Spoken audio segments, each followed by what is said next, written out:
What's up, super dads and various super dad hangers on and wannabes, groupies, anyone else who's watching? So, I want to tell you today why, as a middle aged man or human being, or really human being of any age, being very inclusive today, you should play games.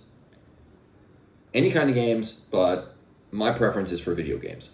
You should play them. Don't listen to this cultural narrative that you need to be grinding all the time.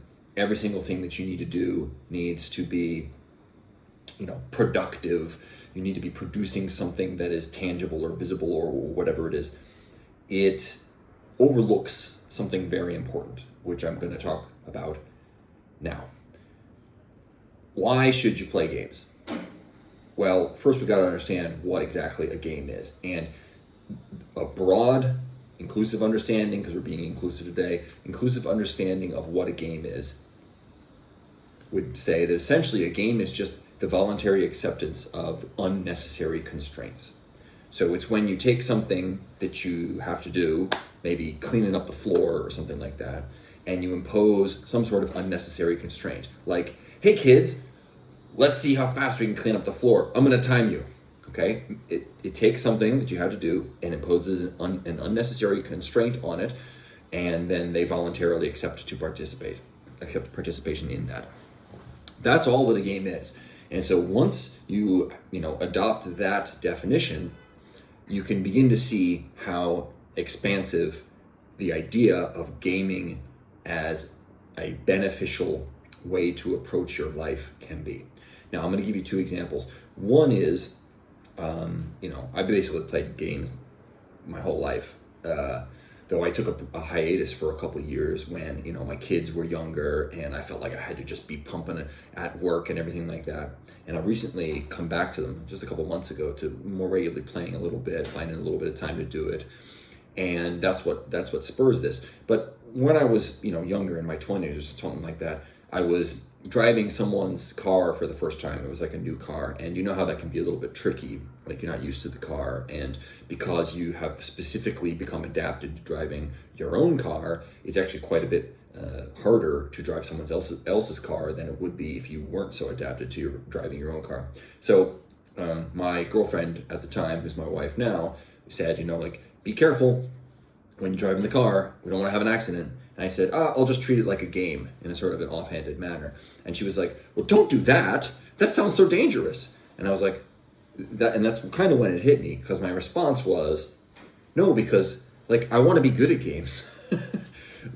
I'm driven to be good when I play a game. I want to do it to the best of my ability. And so conversely, driving a new car and treating it like a game, I'm going to be much more tuned in to all of the feedback that I'm getting from the activity that I'm doing, because I want to learn how to do it as efficiently and effectively as I can, so that I can get the highest score or get the 3 stars or pass the level or whatever it is. And I could have made it even more game-like if I was like, no, not only am I going to play this like a game, I'm going to drive this car as smoothly as I possibly can, so that there are no sudden stops or jerks or anything like that. That's the unnecessary constraint that I'm going to add on top to make it even more game-like. Here's another one. So I've been basically a lifelong martial artist, and I've always noticed when you're sparring someone, one way to improve your performance, in almost every time that I've tried this, it seemed to work, is to impose some sort of unnecessary constraint on yourself.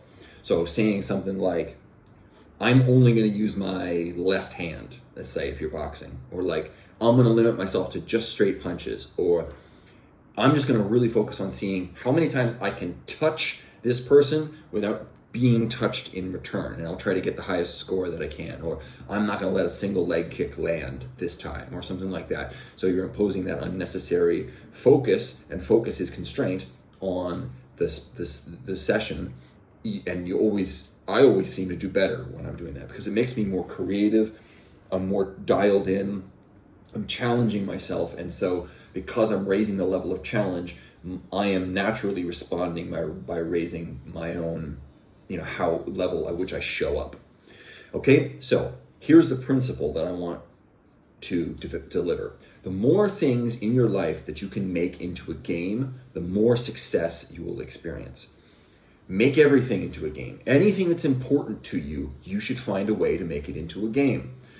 Find some way to impose some constraints on it. And there are many other sort of ways to gamify your life. If you're interested in this, check out Jane McGonigal, a well-known researcher. She's got a couple TED Talks, a couple books. The book Super Better is one that sort of inspired me to start talking about this. And it's a great approach to finding success in your life in a more fun, engaging way. So the more things you can make into a game, the more success you will encounter, you will realize. And in order to be effective at making things into a game, a really simple way to do that is to strengthen your game lens. And the way you do that is by playing games. Okay?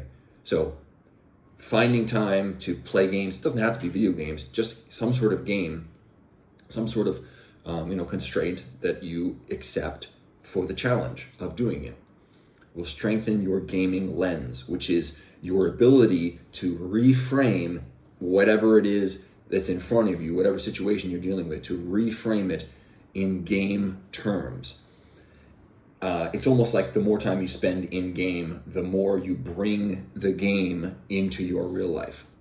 And so it's a wonderful thing to do. Now, the rule that this researcher, Jane McGonigal, had come across or researched herself was the benefits start to decline after 20 hours a week of gaming. Now, I don't play anywhere near 20 hours a week of games, but apparently up until 20 hours a week, you are still on the upswing in terms of benefits. Now, there's probably going to be something like, a law of diminishing returns, where once you get past some number of hours, each additional hour starts to flatten out the benefit that you're getting. And then after 21, you're actually causing more harm to, your successes elsewhere in your life. But up to 20 hours, you're still gaining benefit in terms of the rest of your life.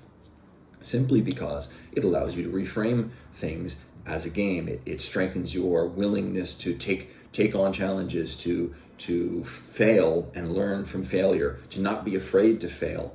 All of these sorts of things. It improves plasticity of the brain, but really my focus here is just on how powerful a gaming lens can be to helping you achieve the successes that you're looking to have in your life. Okay? So whatever it is, instead of thinking of it as a threat, think of it as a challenge. And that simple reframe.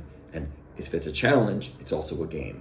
It's not just a challenge, can I do this? It's how well can I do this? And how well can I do this given some other interesting, factor, perhaps some extra constraint that you put on yourself, or how well can we do this in combination with some other person that you're collaborating with, or whatever it may be. Okay? But play games.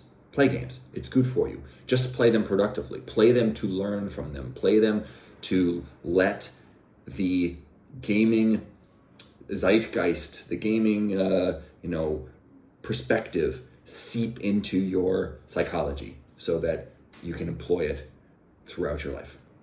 Thanks.